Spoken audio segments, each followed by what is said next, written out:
నిన్న వెలువడినటువంటి మున్సిపాలిటీ ఫలితాల్లో కాంగ్రెస్ పార్టీ ఆధిక్యం చూపించింది స్పష్టంగా అనే విషయం మనందరికీ తెలిసింది. అయితే కొన్ని చోట్ల చతికిలబడడానికి గల కారణాలు ఏంది అని చెప్పేసి మనం విశ్లేషణ చేసుకుందాం.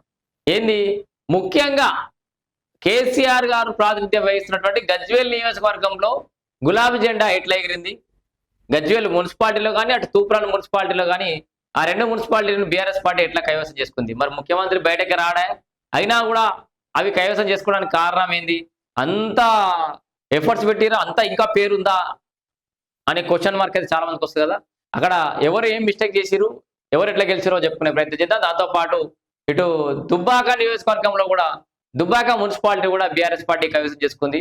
మరోవైపు చేర్యాల మున్సిపాలిటీ కూడా బీఆర్ఎస్ పార్టీ కైవసం చేసుకుంది. ఇట్లా చాలా చోట్ల ఈ బెల్ట్ ఏదైతే ఉందో ఉమ్మడి మెదక్ జిల్లా అనుకోవచ్చు, సిద్దిపేట జిల్లా అనుకోవచ్చు, ఈ పక్కన చుట్టుపక్కల ఇటు హరీష్ రావు, కేసీఆర్, కేటీఆర్ వీళ్ళంతా అటు కొత్త ప్రభాకర్ రెడ్డి వీళ్ళందరూ బీఆర్ఎస్ పార్టీ ఎమ్మెల్యేలు ప్రాతినిధ్యం వహిస్తున్నటువంటి ఈ నియోజకవర్గాలలో మున్సిపాలిటీలో బీఆర్ఎస్ పార్టీ జెండా ఎట్లా ఎగిరింది, మరి అది వాళ్ళ సమర్థతన అవతల వాళ్ళ అసమర్థతన చెప్పుకునే ప్రయత్నం అయితే చేద్దాం. ముందుగా ఇక్కడ క్లియర్ గా అంటే ఉమ్మడి మెదక్లో ఏది పోటా పోటీ అంటే ఒక రకంగా నువ్వా నేనా అన్నట్లుగా కొనసాగిన మాట వాస్తవమే. అయితే ఈ నువ్వా నేనా అని కొనసాగిందంట ఈ కొట్లాటలో బీఆర్ఎస్ పార్టీ మార్కర్ కూడా పెద్దనవుతుంది వీళ్ళ గురించి ఈసారి. బీఆర్ఎస్ పార్టీ పై చేసి సాధించిన మాట వాస్తవమే. అయితే ఇక్కడ ఎట్లా సాధించింది, మరి ముందుగా గజ్వేల్ నియోజకవర్గం తీసుకుందాం. ఏది గజ్వేల్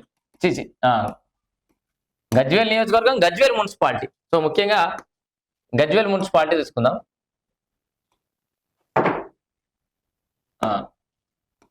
ఎంత గజ్వేల్ మున్సిపాలిటీలో మొత్తం బీఆర్ఎస్ మొత్తం గజ్వేల్ మున్సిపాలిటీలో వార్డులు ఎన్ని 20.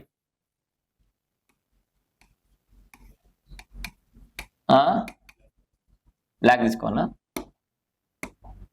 సో ఈ 20లో మొత్తం బీఆర్ఎస్ పార్టీ 11, ఇండియన్ నేషనల్ కాంగ్రెస్ ఎన్హెచ్నేవిలో ఒక 7 గెలిచిరు, బీజేపీ 1, ఇండిపెండెంట్ ఒక ఆయన.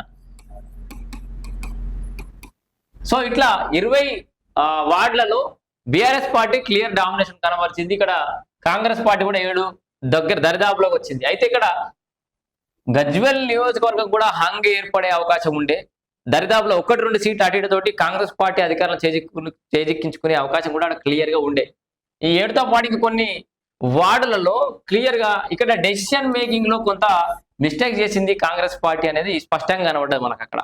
సో ఈక్వేషన్స్ లెక్కలో తీసుకోకుండా కేవలం ఎమోషన్స్ లెక్కలోకి తీసుకొని వాళ్ళ కొంత సానుభూతి పరులను ఎప్పటి నుంచో పార్టీలు ఉంటున్నాను మన ఎమ్మండి తిరుగుతున్నాను అట్లాంటి వాళ్ళకి సీట్లు వేయడం ద్వారా లెక్కల్ని పక్కకు పెట్టి ఈక్వేషన్స్ పక్కకు పెట్టి ఎమోషన్స్ లెక్కలో తీసుకోవడం వల్ల కొన్ని సీట్లు కోల్పోయింది కాంగ్రెస్ పార్టీ అనేది 100% నిజం.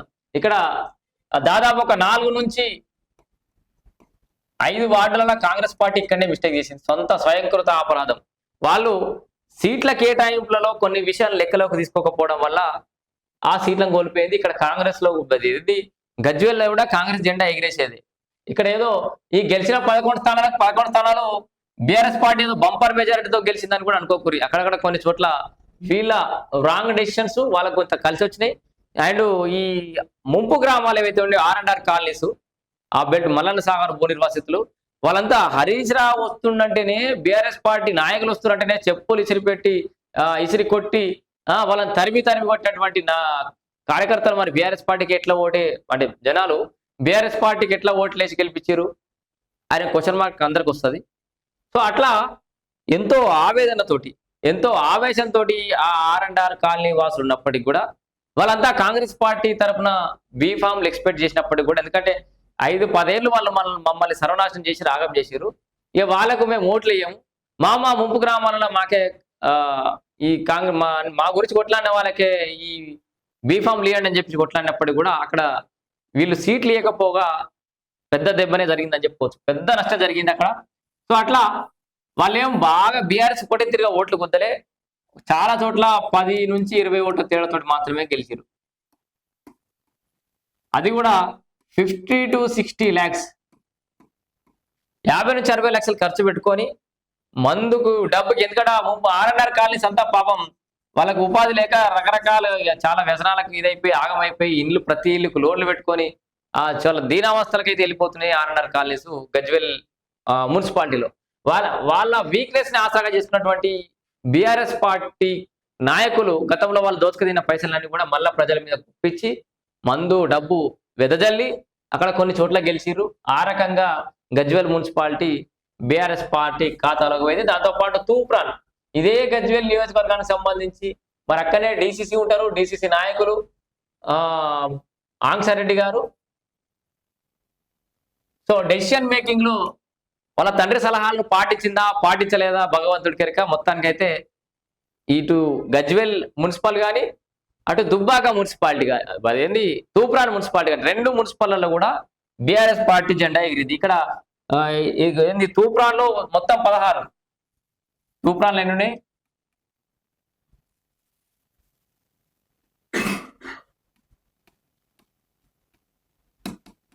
తూప్రాన్లో 16 మున్సిపాలిటీలకు ఏంది BRS party 9, Indian National Congress వచ్చేసి 4, బీజేపీ వచ్చేసి 3. ఇట్లా తూప్రాన్లో కూడా ఒక రకంగా హంగ్ ఏర్పడతా అనుకున్నారు కానీ వాళ్ళకంటే 4-5 సీట్లు ఎక్కువనే గెలిచింది బీఆర్ఎస్ పార్టీ. ఇక్కడ తూప్రాన్ వాయ్, ఇటు గజ్వెల్ వాయ్. సరే అక్కడే ఎందుకంటే స్థానికంగా చిన్న ఆషామాషి నాయకులు కూడా కాదు గజ్వెల్ నియోజకవర్గంలో ఉన్నది. సిద్దిపేట జిల్లాకే డిసిసి నాయకులు స్థానికంగా ఉండి పట్టుబట్టి ఒకే స్థానం నుండి కొట్లాడదామని గెలిపించుకుందామని నిలబడ్డ స్థానం కూడా కోల్పోవడం జరిగింది వీళ్ళు ఆ స్థానంలో. దీంతో పాటు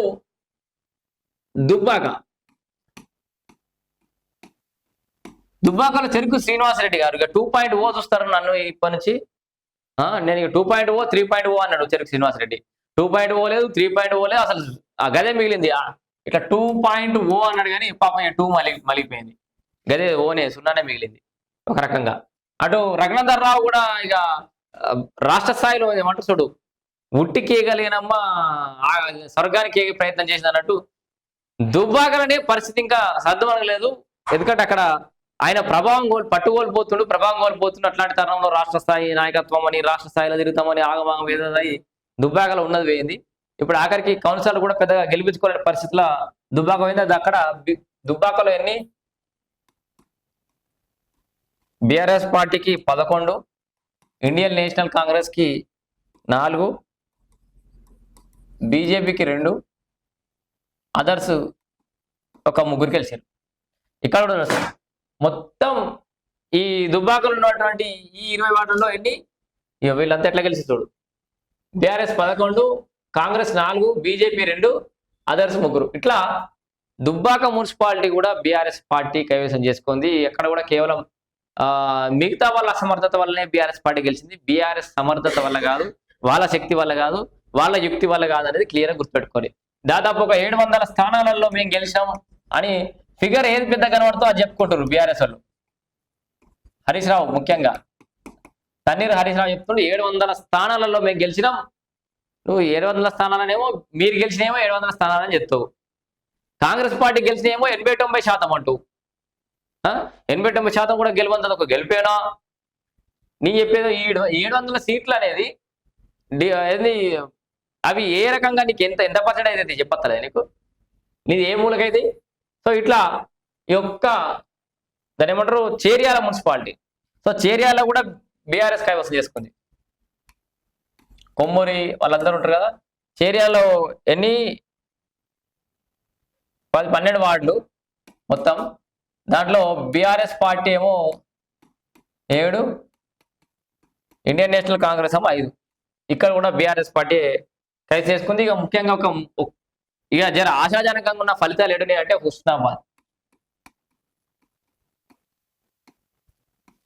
ఉస్నాబాద్ లో ఉన్నటువంటి 20 మున్సిపాలిటీలు కానీ మొత్తం చాలా వరకు 16 నుంచి 17 ఏదో క్లీన్ స్వీప్ చేసినట్టున్నారు.